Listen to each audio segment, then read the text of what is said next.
skip the commercials and get extra long shows with behind-the-scenes access at patreon.com/David C. Smalley.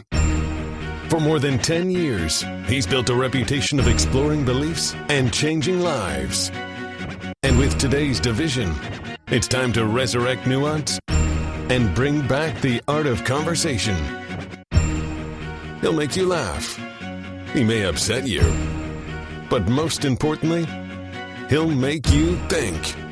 From Los Angeles, California, this is David C. Smalley.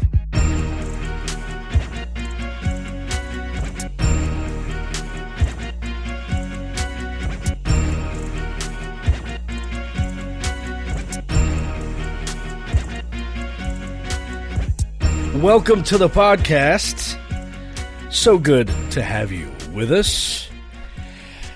A lot of times people will get into discussions with me on Twitter and they're like, just put me on your show. And I'm like, I would love to. Please fill out the form on the website. And for some reason, that response really offends people, and I don't know why. If you get to the form and you go through it, you'll see what I mean, and it just saves so much energy. It gives you an opportunity to say what you most disagree with. Now, what form on the internet today is asking you questions like that? What worldview do you disagree with? How can people contact you? What's your core message that you want to get across? And this isn't, by the way, just for me to see your views. It also helps you as the guest formulate and be more direct in what you want to get across. Because if you don't, and you just come on and we start talking, I may start off assuming that you're a young earth creationist, and then we spend 12 minutes talking past each other, and then you go, wait a minute. No, I acknowledge evolution. What are you talking about? So we ask questions like that about the age of the earth. I went ahead and threw one in about the earth and its shape. Is it spherical? So as I'm going through my recent ones and reaching out and scheduling. And by the way, for everyone out there, it looks like I'm going to be running at a pace of about 2 episodes per week in the coming weeks, because all of my Fridays where I normally record got booked up all the way through mid-August. So I started also scheduling Tuesdays. So I'm going to probably, more than likely, it looks like the new schedule is going to be releases on Wednesday and Saturday. And if you're on Patreon, you might get them a day early if the show is ready early. So that's just another incentive to go out and sign up and support the show at patreon.com/David C. Smalley. But yeah, this guest today, I'm looking at her email form, and it says she's a believer, she's a Christian, also no denomination. Well, that helps right there, right? But the earth is 3.8 billion years old. Awesome. That saves us a lot of time. Politics. I give people an option to say, do you want to talk about politics or do you not want to? She doesn't want the conversation to be about that. I can skip right past that. It's beautiful. So far, I'm reading this form going, where did this perfect guest come from? This is amazing. Same-sex marriage. It's not in her repertoire to even argue about it. It doesn't matter. You know what she cares about? Her personal experience with God and how cutting God out of life she sees as a bad thing. And I want everyone to know this last piece. She says that she wants other people to share in the love of God. Now, my listeners who listen to me on a regular basis know that I also start my position of the conversation from a point of love. So regardless of what happens throughout this episode, you know that we both deeply care about humanity and each other, even though we've never met. And that's the way every conversation like this should start. Just know that moving forward. Please join me in welcoming Deb Wren. Hello, Deb. How are you? I'm good, Dave. How are you? I'm good. It's nice to talk to you. I'm sorry it took so long to get back to you originally. I get tons of requests for guests And then what I typically do is I spend one day going through and emailing, 6, 7, 8, 9 people at the same time and saying, tell me dates that work for you. And then sometimes they reply and 2 people want the same date, and it turns into a scheduling nightmare. You were the first one to reply out of the entire group, so that's why you got this date. Everybody else is being pushed out to August now. So thanks for filling out the form. Thanks for replying and being a part of this. I'm looking forward to it. Well, thank you for having me. I appreciate it. So let's start a little bit about your background, how you grew up, where you grew up, and whether or not you grew up religious. Okay. That's a great place to start. I grew up in the Midwest in Missouri. And my grandmother, I won't even say my grandparents, because my grandfather didn't believe until he almost died. But my grandmother was, she was a Christian, but she started out as Seventh Adventist. And I don't know if you know anything about them, but they're pretty doggone strict. And she was more like the fear of God than the love of God. Okay. Yeah. And that's how she raised my mother. And so my mother honestly kind of shied away. So the only churchy, quote unquote, background I got was probably from my grandmother. She got away from the Seventh-day Adventist and went to Pentecostal, and then she went Baptist, which is kind of backwards, but okay. Yeah. Yeah.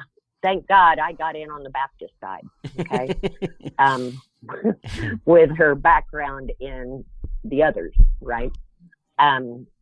So she was the one, I guess, that I went to church with more often than not. My stepdad's parents were Catholic, and I occasionally went to church with them only because I wanted to go to church and they were going. But in my teenage years, back in the day, they used to keep churches open, even when services weren't going on. And so when I was a teenager, we used to live across the street from a Catholic church.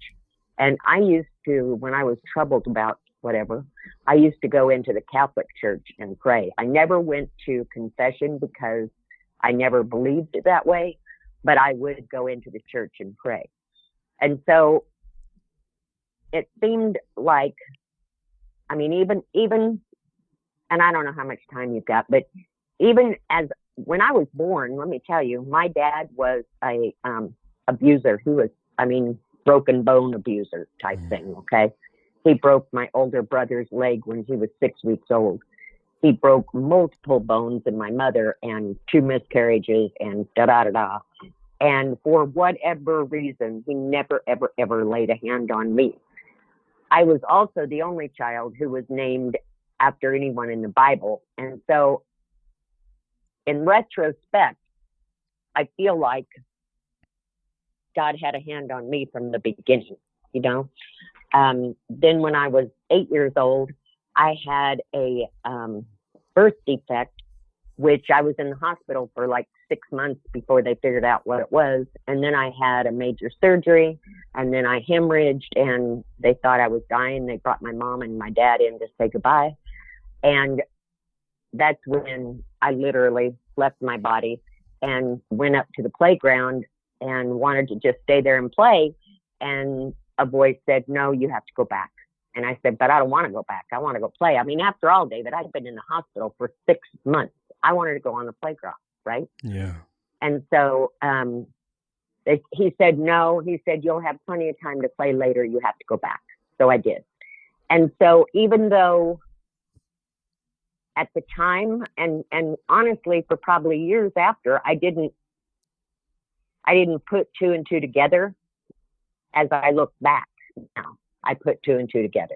Mm. And even as I was a teenager listening to rock and roll, my favorite songs were about, Jesus and Jesus is, I can't think of the name of the song, the words in the song right now, but like I was raised as a hippie and we all loved. Okay. and Jesus was number one, and blah, blah, blah, blah. And I've just always had a heart for that, always had a heart for that. I have seen many, many miracles in my life. I'm a nurse. I've been a nurse for 40 years. And so that's where I stand and where I come from. Okay. And that's probably more than you ever wanted to know. That's perfectly fine. I know that when you said, I don't know how much time you have, the listeners started laughing. Right. They were laughing because they know as much time as you want, Deb. That's what they were saying to you. They know I'm not going to shut you down. In fact, I did a podcast last week. One of the episodes I released last week was just over an hour. And I probably got 35 complaints about don't ever do short shows like this again. Like they enjoy the longer shows. And anytime I talk about this, I usually get an influx of emails of people saying, I love the long shows, keep them coming. So, I'm not gonna shut you down because I think that, your personal experience is important. And I know there are some atheists out there that will say, nope, facts over feelings. It doesn't matter your thoughts and feelings and emotions. These facts are the facts and you can't prove God. And I think that's missing the point. That's certainly missing the point. They may what I'm talking about are facts too. They're not feelings; they're facts. Well, and they're my facts. Granted, they're my facts. Nobody else saw them. Well, but they're facts. So that I don't know about. I think that I think your feelings matter. I think that validating your feelings are important, and I think that your experience was real to you, and that's right. That's what we can say, yeah. Right? But the fact of whether or not it actually happened, we wouldn't know because we would have to say, well, she experienced it, but there are also people who take drugs and experience the same thing. And there are ways for people to feel like they left their body and had experiences by altering the chemicals in the brain. So is it very possible that you were close to death and it gave you this euphoric sensation and you had a really vivid dream? You have to acknowledge that it's possible that it was a very vivid dream, but in your experience, you believe it was real. So the fact of it happening, we don't know, but I can acknowledge that that must have been a very powerful experience for you, which must have been very convincing of the afterlife and your own spirituality. Most definitely. Yeah. And after the fact, I could tell my mother what she said as she stood there crying by my bedside, and she couldn't figure out how I knew that, because I watched her kissing my hand and kissing my forehead and told her what she said, and she just. And granted, when you're about to die, your hearing is the last to go. Mm-hmm. Okay. I had hemorrhaged. I don't know if I said that, but I had hemorrhaged and lost so much blood. They thought that I was dying. Yeah. And so, that's how that came about. Yeah. So, and I think it makes sense. How old were you at this time? I was 8. 8. Yeah. I think it would make sense that, you were 8, you had been in the hospital a very long time. Naturally, I think any 8-year-old in that situation would probably be thinking, I wish I was on a playground. Like, what is the exact opposite of this miserable experience? And so if we were to lean on the side of, well, maybe it was a very vivid dream, maybe it was, the brain sort of having a moment of shutting down and giving you this moment of peace, I think an 8-year-old dreaming that they were on a playground probably makes sense within the medical or scientific realm as well. I think that everybody listening can go, sure, whether or not this was a spiritual experience, I think it would make sense on either side. I want to get in a little bit about how that affected you and some other miracles that have happened in your life or other things that you've seen. Oh, good. Okay. So that happened early on, and as you're growing up, you were being taken to church. You're sort of being taught this, and I want to break for a moment and just ask you this. Okay. Are you aware of Muslim children living in Saudi Arabia or Iraq or Iran? 6, 7, 8-year-old kids who have accidents or come down with a disease and almost die, if they've been taught Islam for their entire short life, they are not having visions of Jesus. They are having visions according to what they've been taught. You know, they have visions according to Allah and Muhammad and the Islam traditions. Now, granted, what you told me was that you were just on a playground and someone told you to go back. So it's a pretty generic sort of thought. And being 8 years old, that would make sense. So a Muslim child could certainly. I never made it to the playground, by the way. Right. No, I get that.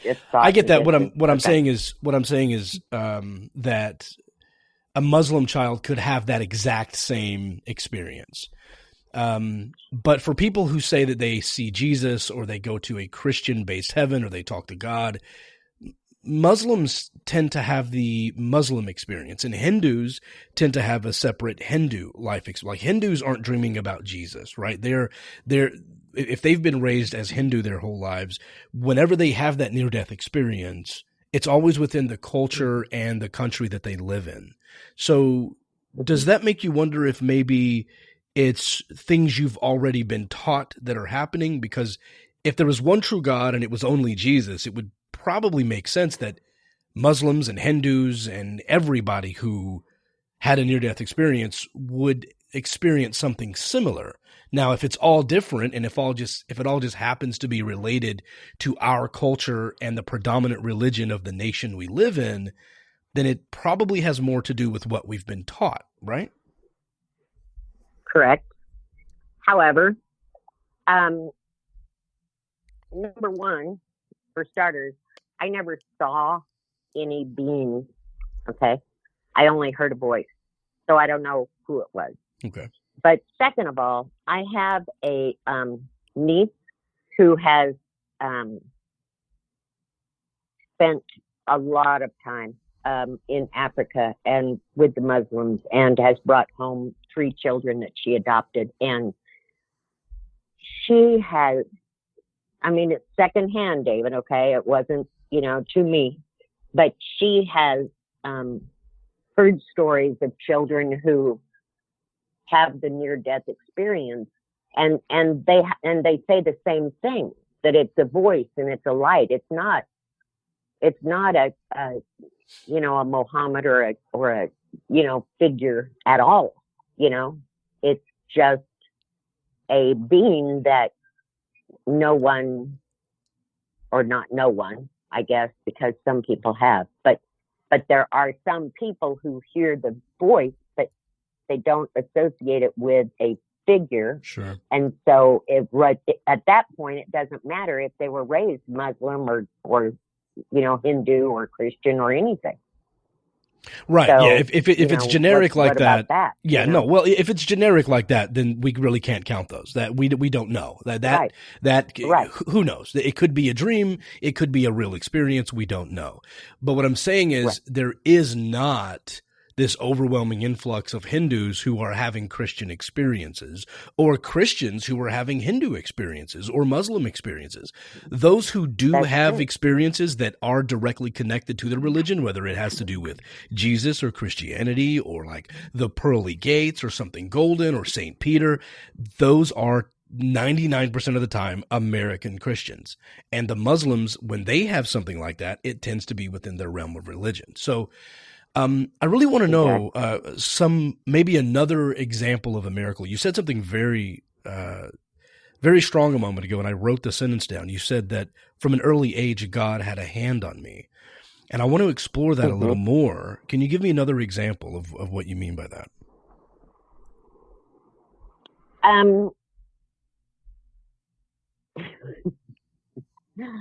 Well, my brothers and sisters, all my life, told me that I was adopted because I didn't act anything like them.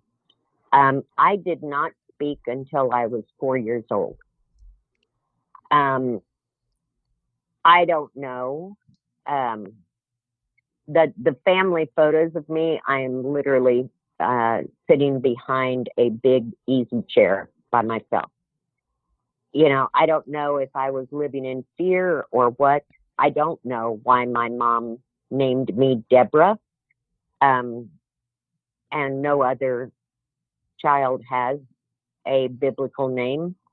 I really, really, really don't know why my dad never laid a hand on me when he did everybody else in the house.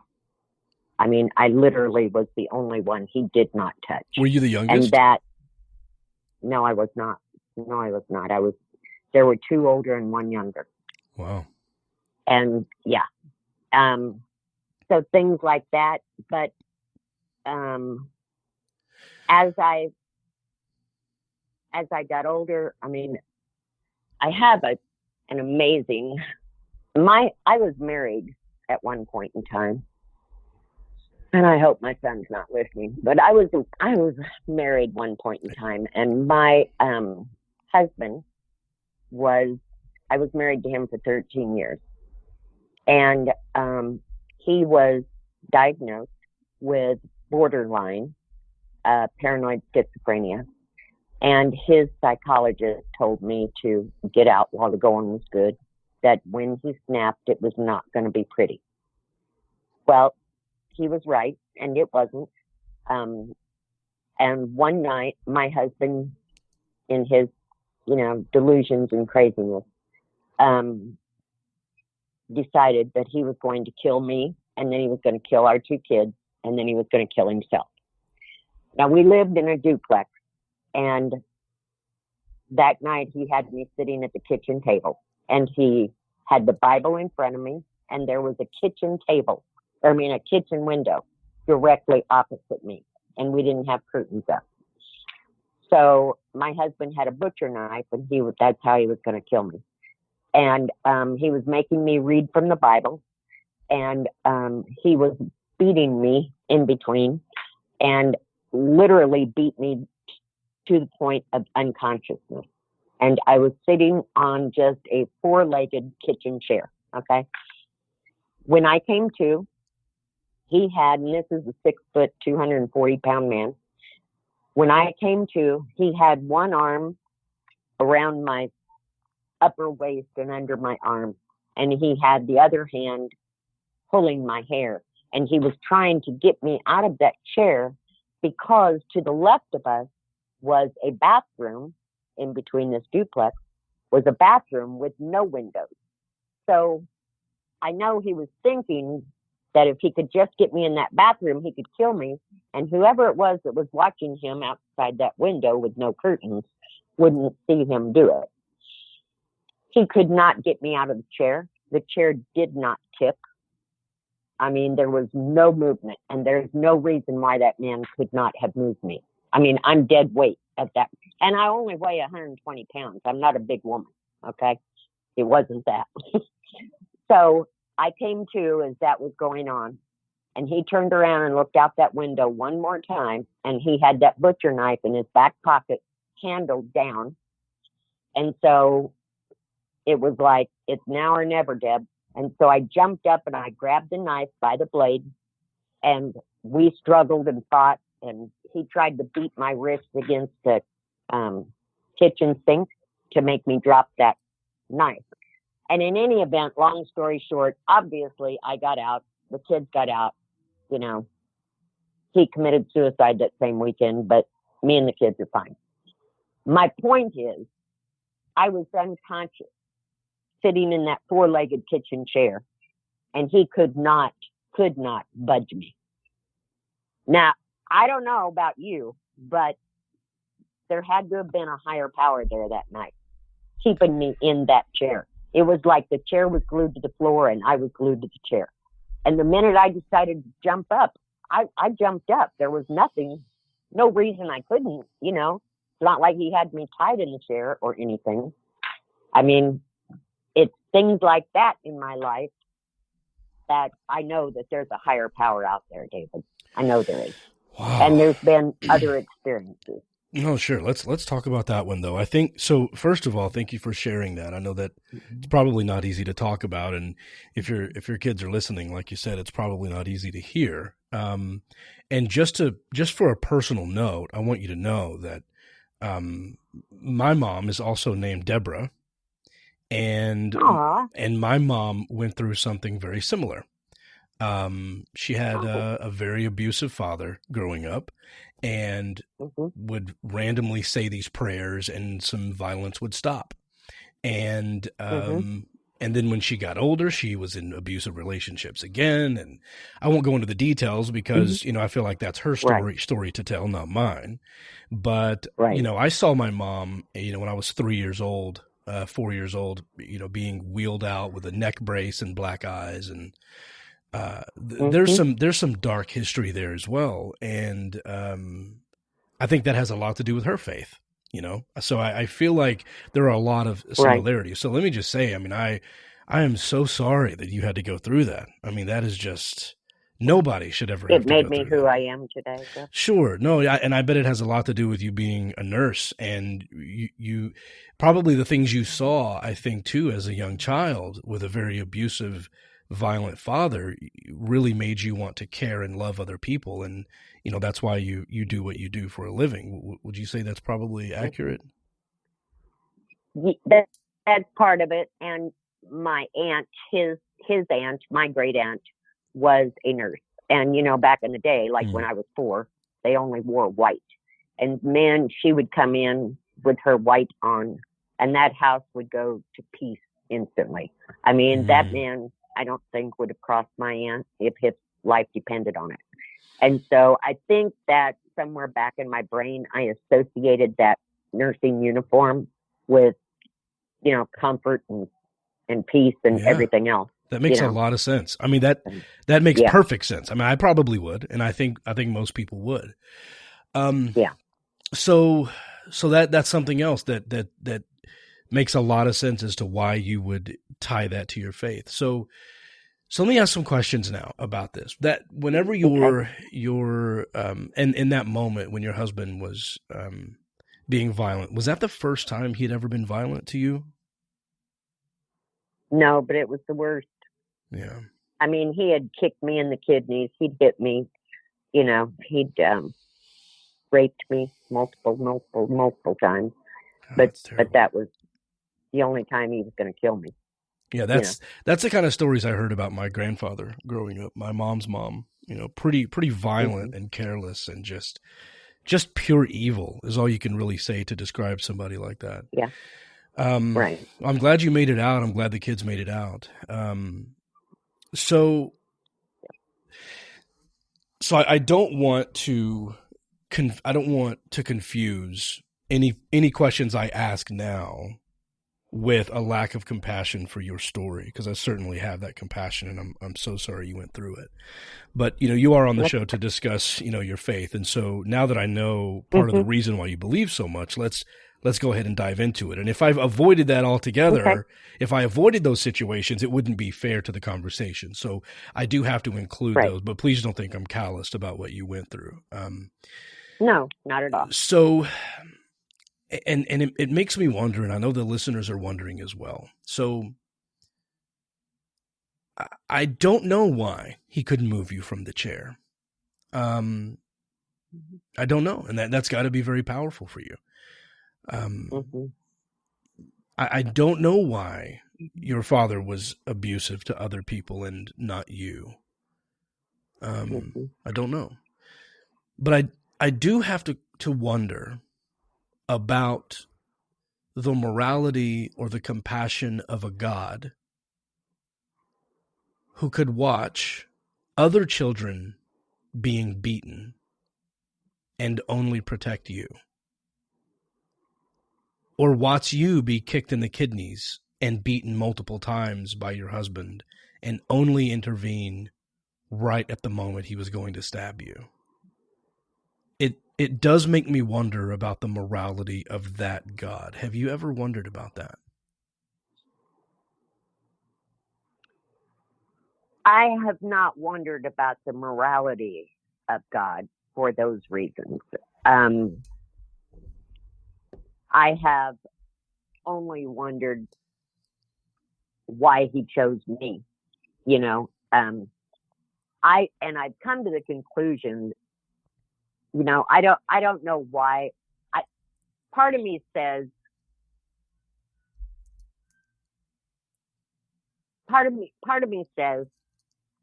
people have their own will, and it's not the will of the child to be beaten. I understand that. it's the will of like my dad and my husband to be idiots. Okay. That's their deal.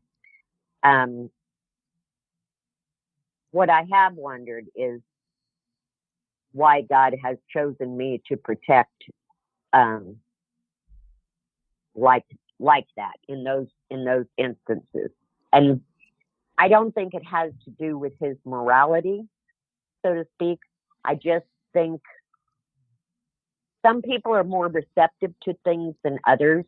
My brother and sisters are hardcore. They're not. They don't have a soft heart. Okay, and Well, that probably has a lot I to do don't with know. the repeated beatings. I mean, maybe they turned out that way because they had to be that way in order to survive.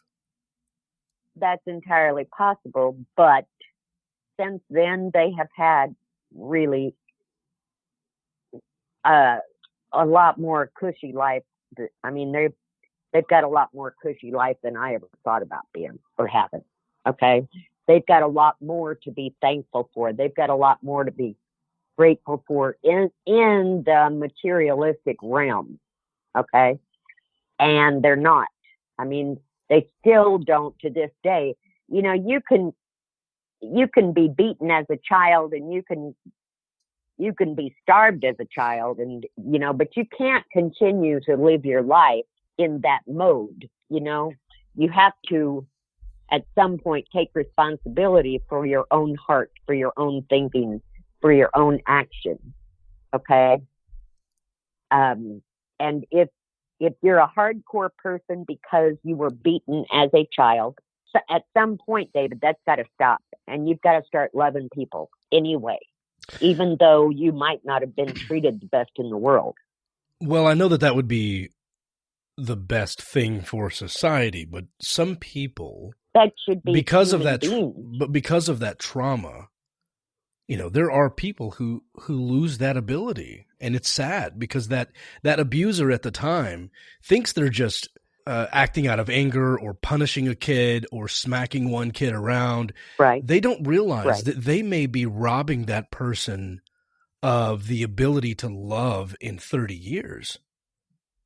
Everybody deals with trauma differently. And as a nurse, you know this, right? People have different I know that. pain tolerances. Well, the same is true for the brain. I mean, people can develop defense mechanisms that can scar them emotionally for life based on things like this. And, you witnessed it, even though you didn't have to. But that's what I'm saying is if you ask, and this is what I've had to do, even though I wasn't beaten as a child, I saw it, and I have like PTSD.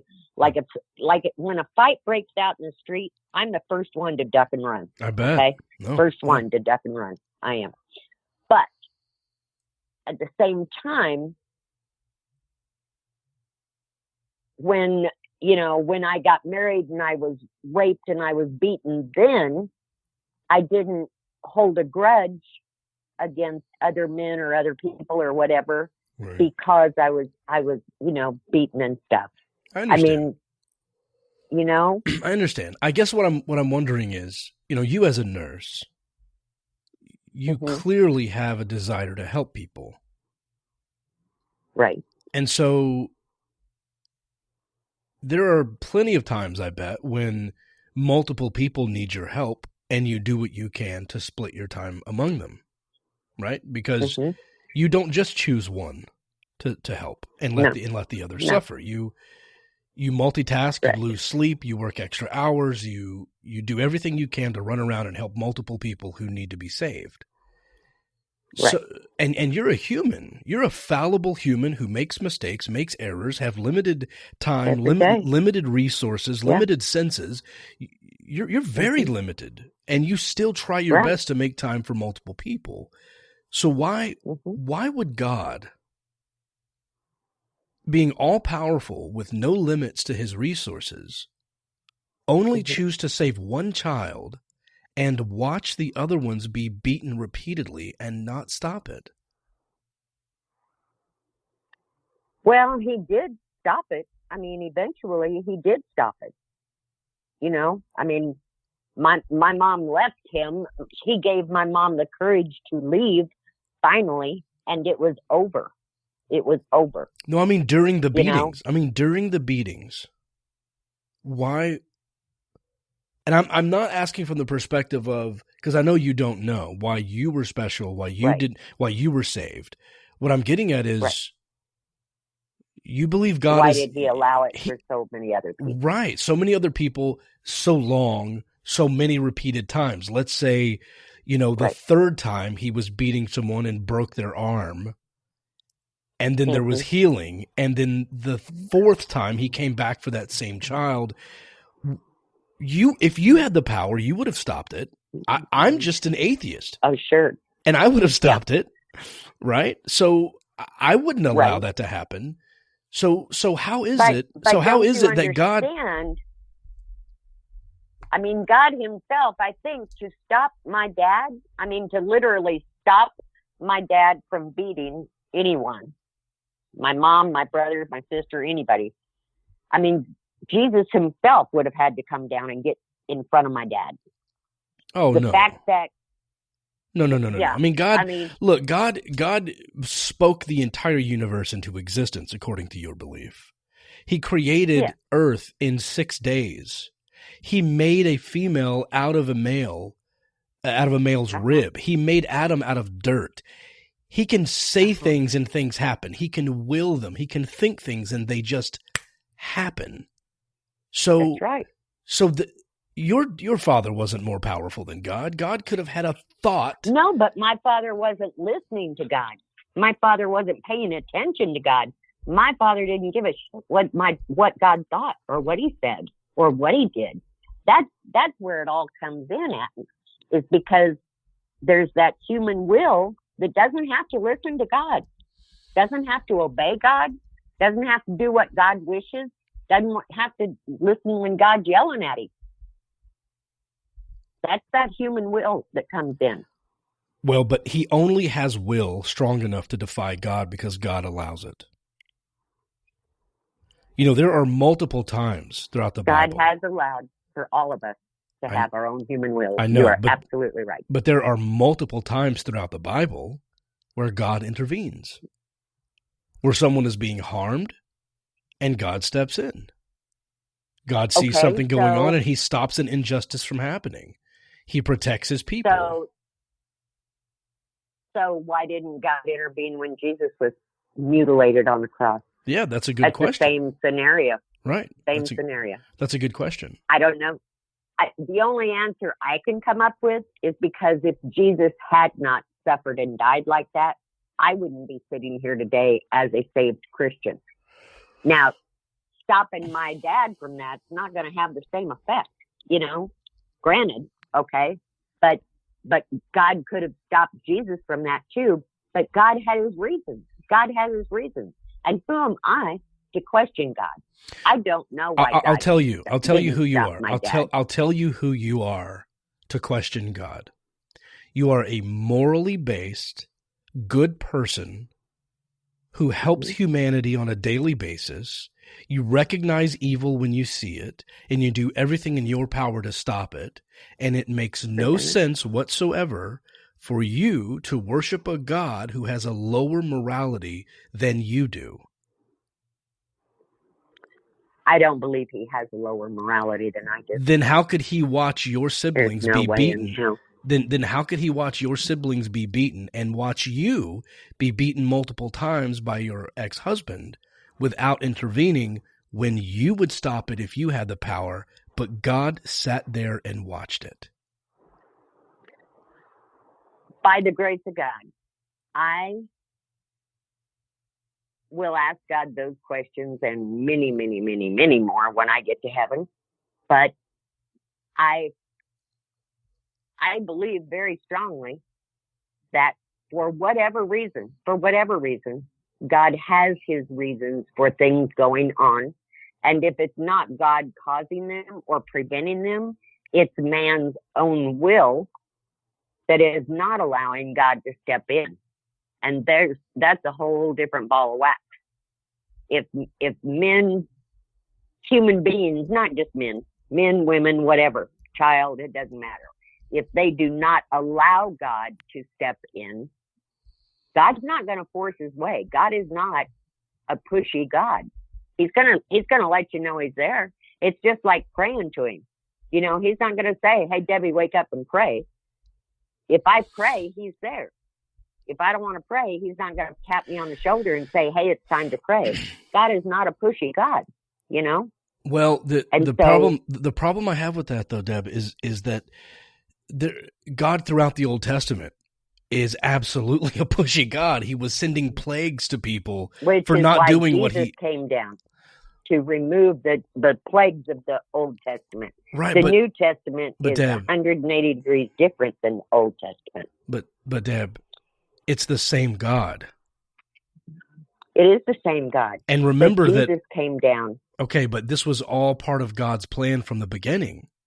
So it's not like God was being violent and Jesus came to save the day. Jesus said when he had an opportunity to say it, he said, do not think that I came to bring peace.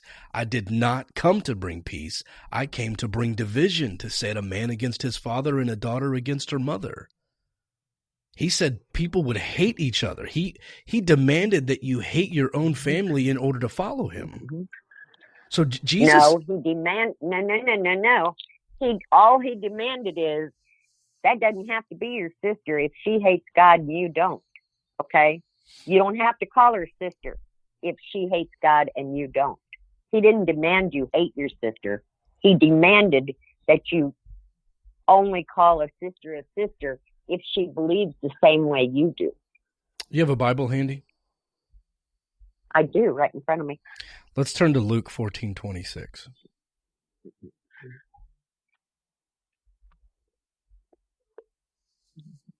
What version do you have there?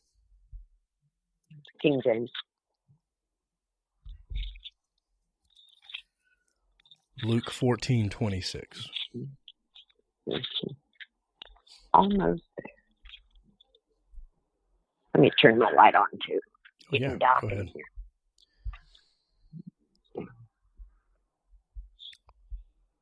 I'll get my King James ready. Okay. I like the New International Version. It's easier to read, but yeah, you can go ahead from your version, Luke 14:26. It's Jesus talking. It's in red, right, in your Bible? Okay, that's the words of Jesus. Jesus. If any man come to me and hate not his father and mother and wife and children and brethren and sisters, yea, and his own life also, he cannot be my disciple. Now, do you know what that means? Well, let me read you the New International Version. Okay. If anyone comes to me and does not hate his father and mother, hate his wife and children, brothers and sisters, yes, hates even his own life also, such a person cannot be my disciple. Right. Okay. Tell me what that means. Almost the same words. Sure. So that just means that you put God first in your life. That's not what it's. But Deb, put yourself aside. You put your wife aside. Deb, you put God first in your life. I'm sorry. That's just not what it says. It uses the word hate. If it had said in this verse, if it said be sure to put God first and put other people second, we wouldn't be having this conversation about Luke 14:26. So I have to ask you, you said earlier, who am I to question God? So I have to ask you, who are you to change the Bible? Because he says, if anyone comes to me and does not hate his father and mother, he cannot be my disciple. And now you're saying he doesn't really mean that. Do you know the Bible better than God? You are taking one verse out of the entire Bible. Okay? Okay. If you put together the entire, Matthew, Mark, Luke, John, I would hope that you could see that when he talks about hating your wife, I understand that it says hate, but that's one verse. Oh my gosh, let me find it. Go ahead and talk and I'll look. Okay, I was looking around for context. I want to be fair to this because this is a very important part of the discussion because and I know we've shifted now to Jesus instead of God, but let me just ask this: do you believe that Jesus is God? I love that conversation. Wait a minute. Let me answer. I believe that there is a God and was a God. I believe that God put a seed inside Mary without her being consummated in marriage. And so that's how I believe Jesus became, quote unquote, God's son. And then when Jesus died, I also believe that Jesus did leave the Holy Spirit here on earth to guide us. So I think that there are three, not just one. I think Jesus had God's heart. And I know that the Holy Spirit is here to comfort us and lead us and guide us because the Holy Spirit has Jesus's and God's heart. Okay. So it's really hard, you know. So that's more of a, think that there were three. That's actually more of a Pentecostal viewpoint, that Jesus is the Son of God and that God the Father is alone, is a separate entity. And so I want to read, because a lot of people will say that I'm taking this verse out of context. So I want to start with 25. This actually is a new section of the Bible. It ends with a different section about the parable of the great banquet. That ends at verse 23. Right. And then it starts with the cost of being a disciple. The cost of being a disciple. So the things you have to sacrifice, what you have to do. It starts with verse 25. It says, large crowds were traveling with Jesus, and he turned to them and said, so he's unprovoked. No one asked him a question. They were just walking with him, and he turns to them and says, if anyone comes to me and does not hate their father and mother, wife and children, brothers and sisters, yes, even their own life, such a person cannot be my disciple. And verse 27 goes on to say, and whoever does not carry their cross and follow me cannot be my disciple. That's really the end of it. He goes on to just say other things that you have to do to be a disciple. Like sitting down, estimating costs, making sure you have enough money to complete things. And he's giving this sort of as an analogy to say, make sure you're willing to give enough of yourself to follow me. But the words are there. He says you have to hate your mother and father. And this isn't the only section. I've got other stuff we could talk about. But okay, but in verse 33, it says, so likewise, whosoever he be of you that forsaketh not all that he hath. Okay, that's the same. I mean, you could say that in verse 26. No, I would say in verse 33, he's talking about property. He's saying, those of you who do not give up everything you own, you cannot be my disciple. He's saying if you don't give up your things, I mean, but he also everything says you have, but that could also be your mother, your father, your husband, your wife. That's also things you have. Right. But he specifically said when it comes to them, you should hate them. And you also should hate your wife, and you should hate your children and your brothers and sisters. And you should hate yourself. You should hate your own life. This sounds like, now take a step back. In comparison to. This sounds like a cult leader, Deb. This sounds like a guy who wanted to peel people away from their families and get followers who were willing to give up everything and follow him and die for him. Because he says that in another verse. He says, if you're not willing, those who are willing to lose their life for my sake will find it. He's trying to convince them essentially to be like suicide bombers. Like, follow me, be willing to die, leave your family behind, hate your mother, hate your father, hate your kids, hate yourself, then you can be my disciple. That's like a cult leading mindset, wouldn't you say? I suppose you could interpret it that way, yes. Do you know of any cult leaders that have, healed the sick or brought the dead to life, however? Yes. Jim Jones. You? Yes, Jim Jones followers there are videos on YouTube of Jim Jones followers attesting, saying, I've seen him resurrect people. They say, I've seen him one time, we ran out of food, and Jim Jones made more food appear. They will testify to that. There's videos of it saying that he was going to, and he promised he would come back after he was dead. And 919 people literally drank the Kool-Aid and killed themselves for that man. I know. My daughter told me about the movie she watched. So the belief in itself is pretty scary. Now, do I believe Jim Jones actually did that? No, but I also don't believe that about Jesus. I don't believe that about Jesus either. And I think that we've been told these types of stories multiple times. You know, there's another guy named Apollonius of Tyana who lived around the same time of Jesus, who was also said to do similar things. He just didn't catch on. It's that we're not talking about him. But it doesn't mean that what Jesus did actually happened. It means the story caught on for multiple reasons. We can look in Matthew now. I know you were talking about all four synoptic gospels. Let's go to Matthew 10. Mm-hmm. Let's go to Matthew 10. Let's start at 33 or 34, and then I'll just let you read a few verses down. In Matthew 10, is that what you said? Yes, Matthew 10. 33. I think we may want to start at 34. Okay. Go ahead there. I think it's probably 4 or 5 verses where he's saying, I didn't come to bring peace.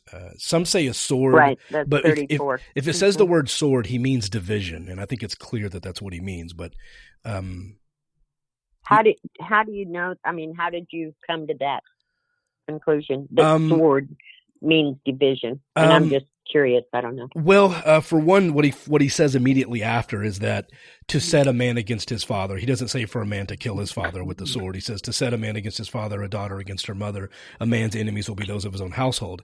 And other versions use the word division instead of the word sword. And there's also hermeneutics. Am I saying that right? Hermeneutics that when you look up what the historians believe he's meaning is not a literal sword, but to divide people. He came to divide, essentially, is what he's saying. Okay, so verse 34. Yes. Think not that I am come to send peace on earth. I come not to send peace, but a sword. For I am come to set a man at variance against his father, and the daughter against her mother, and the daughter-in-law against her mother-in-law. And a man's foes shall be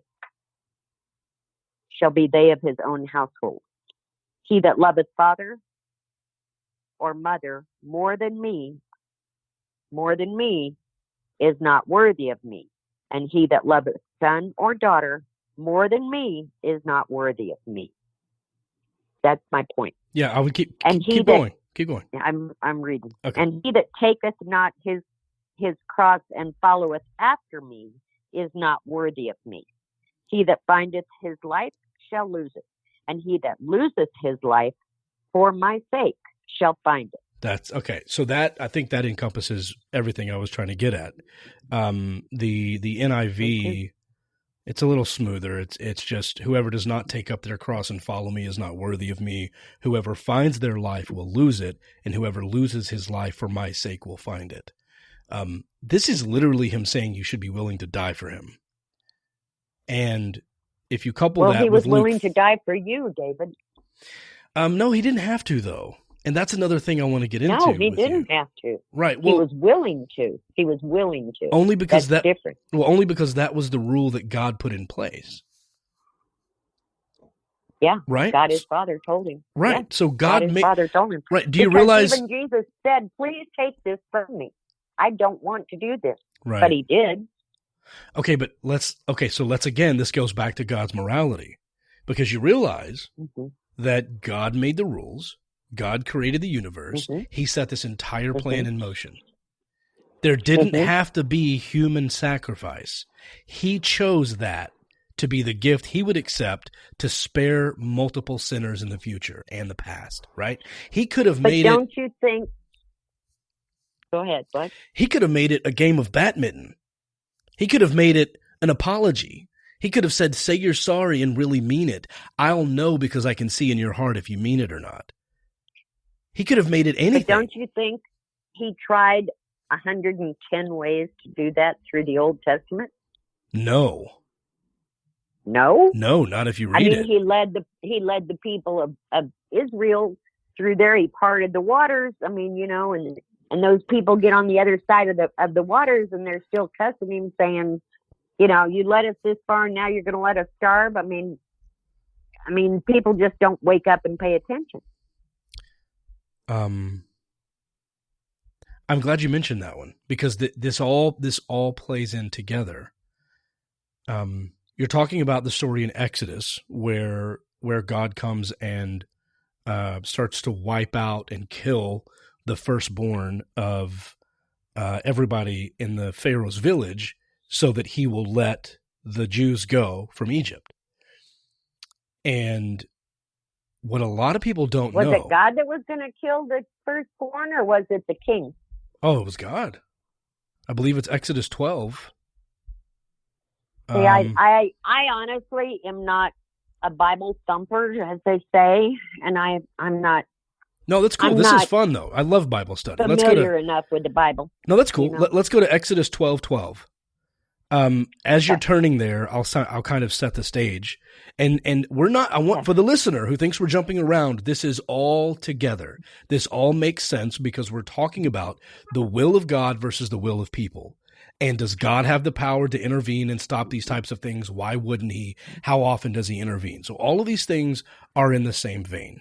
So it's called the miracle of the Passover, and it's celebrated in Jewish communities.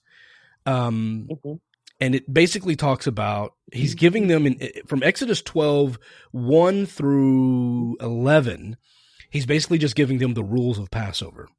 And he's saying, don't eat meat, don't eat meat raw, or boiled in water, but roast it over a fire with the head, legs, and internal organs. Do not leave any of it until morning.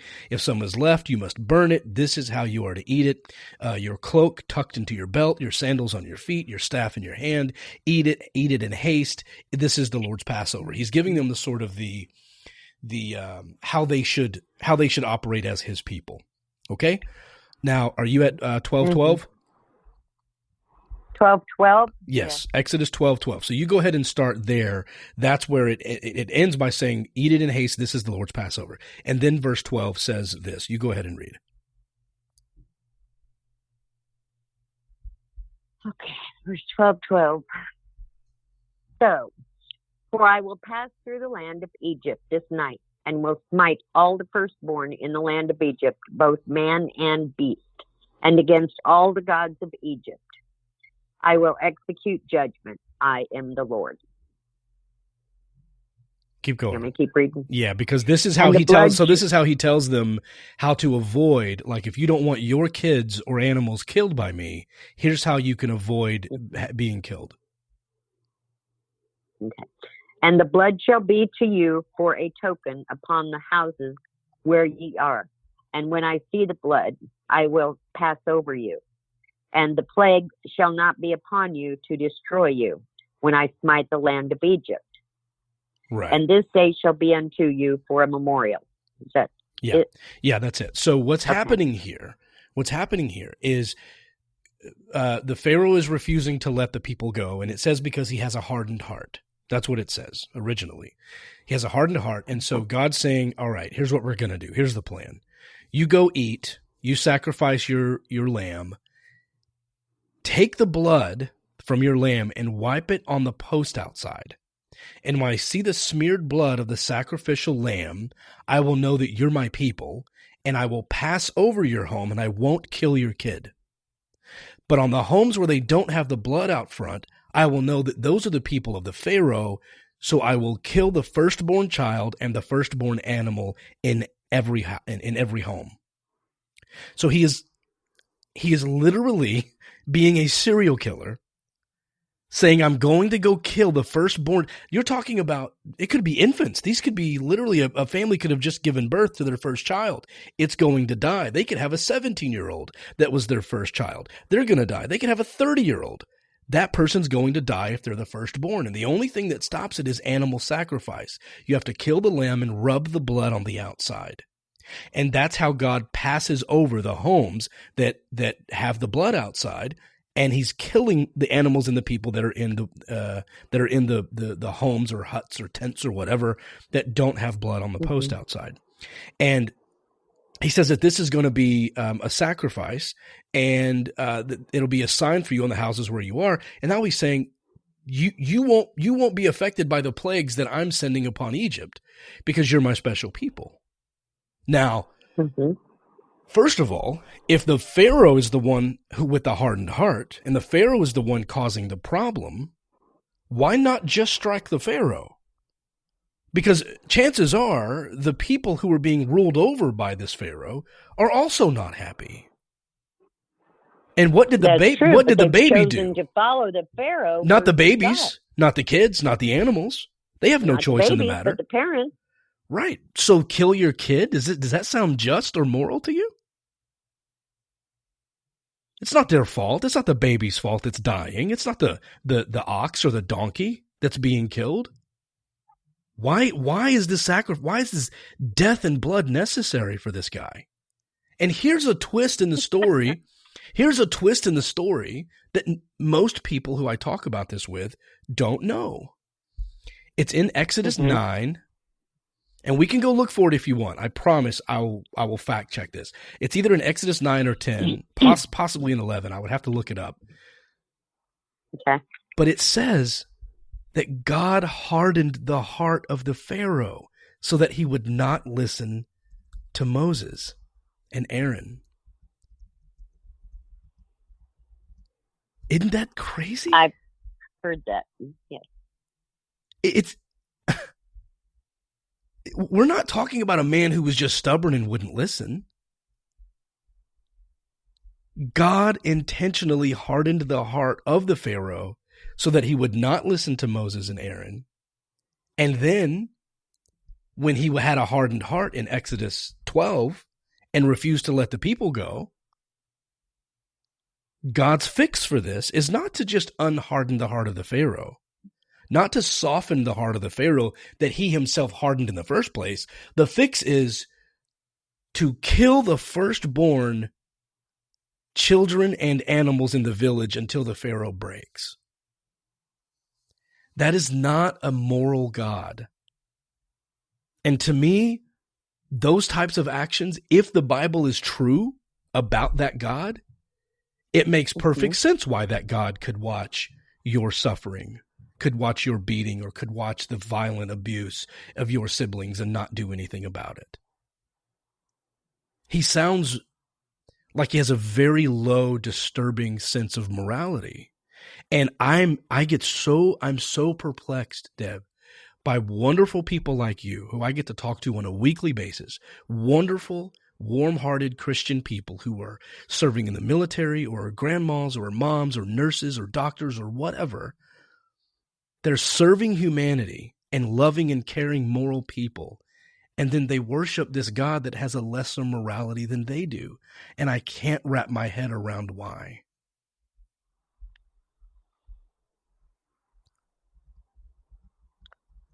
Well, David, and I found the part you're talking about, by the way. Where is it? And it's in Exodus 9.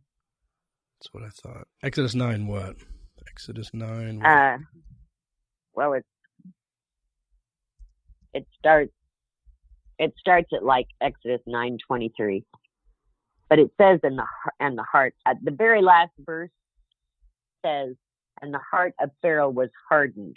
Neither would he let the children of Israel go, as the Lord had spoken by Moses. But it doesn't say in there, when Pharaoh saw that the rain and the hail and the thunders were ceased, he sinned yet more. He sinned yet more and hardened his heart, he and his servants. That sounds to me like Pharaoh hardened his own heart. Okay. Oh, let me see. That was verse 34, 9:34. But in No. Go to 12. Go to 11 and 12. 9, 11, and 12. Verse 11 and 12? Yeah, that's why I was 9, confused. 11 and 12? Yeah, remember I was saying it was either Exodus 11, Exodus 12. It was in my brain because it's Exodus 9, 11, and 12. Okay. And the magicians could not stand before Moses because of the boils. For the boil was upon the magicians and upon all the Egyptians. And the Lord hardened the heart of Pharaoh and he hearkened not unto them, as the Lord had spoken unto Moses. Okay, but if you continue to read through that verse or chapter 9, okay, he gives Pharaoh another chance, and Moses tried to talk to him again, and Pharaoh hardened his own heart. No. God hardened his heart first so that he would not hearken to him, means they wouldn't listen, that he wouldn't do what he said, right? So he hardened his heart first and then gave him things to do. You realize this is like a police officer shoving earplugs in your ears and then running back and demanding that you put your hands up and then shooting you for not doing that. No. Worse, shooting your child because you didn't listen to him. Imagine if a police officer shoved earplugs in your ears, ran back behind his car, yelled at you to get on your knees, and when you didn't do it, he shot your kid. And other police officers lift him up as a hero and celebrate him every year. Yeah. And then people saying, like what's going on? Yeah. And then people, a little bit. And then people saying, yeah, this guy's a hero. We should celebrate him every year. Because he didn't shoot these people, he shot this person. But we would be screaming in the streets going, he put earplugs in her ears so that she wouldn't listen to him.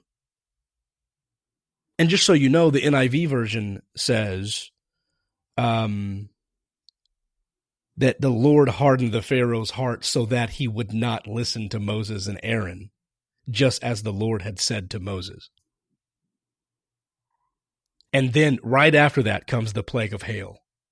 So we start sending plagues after this. So again, it's this idea that we have to remember during this entire thing, God is not a participant in some sort of game that somebody else made the rules to. He's a participant in a game he literally created out of thin air. So why would he have to kill the firstborn of everybody in the village? Why couldn't he unharden the heart that he hardened to begin with? And how can he blame the Pharaoh for not listening when he clearly hardened the Pharaoh's heart so that he would not listen? And then when Moses and Aaron tried to tell the Pharaoh to let the people go, he wouldn't listen to them. And God's solution in his infinite wisdom is, I got to start murdering some kids.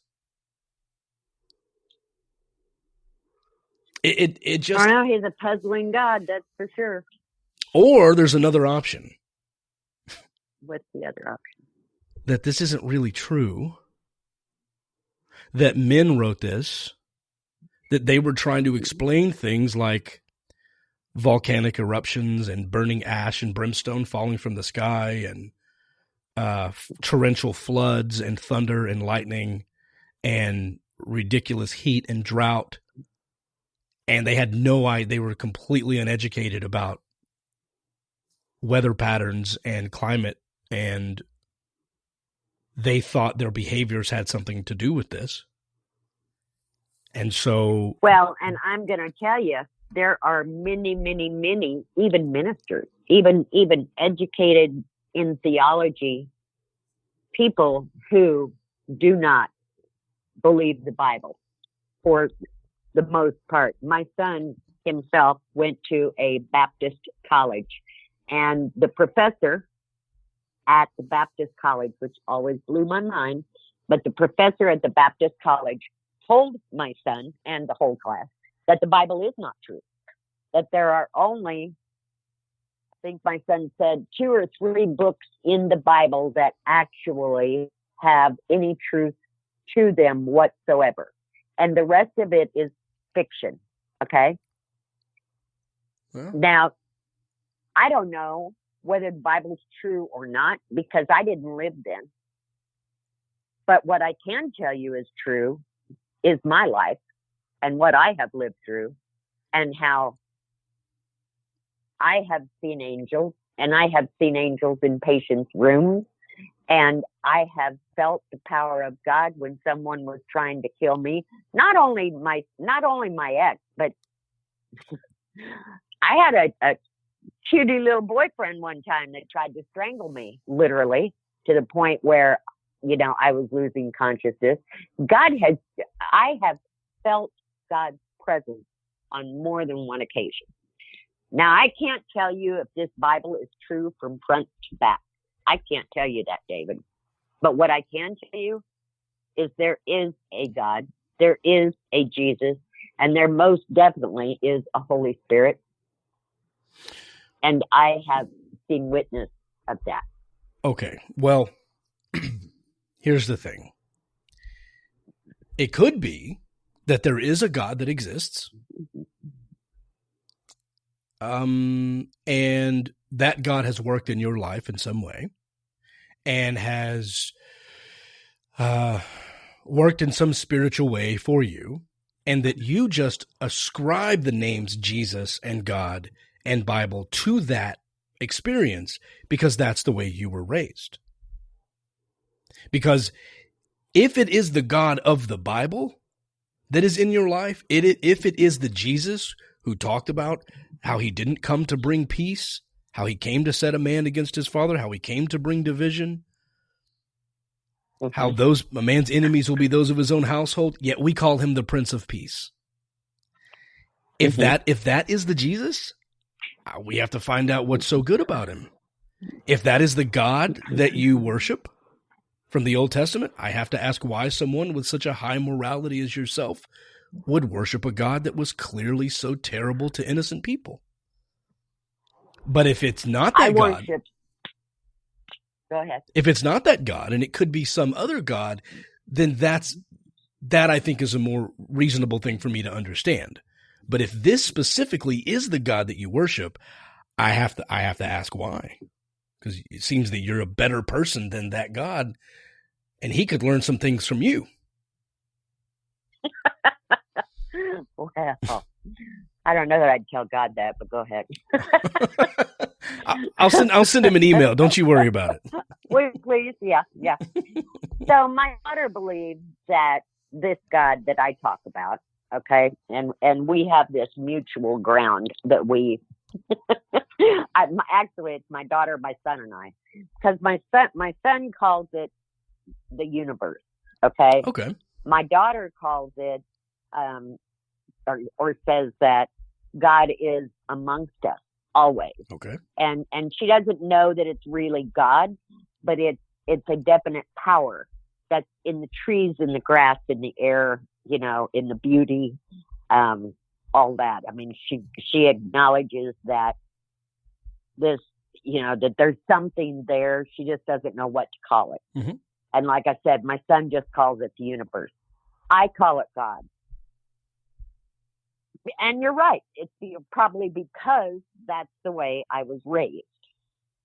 But the way I was raised has gotten me not only saved from the horrible, horrible sins, and God knows there were plenty sins that I have committed, but saved from being killed, from being ran over by a semi, from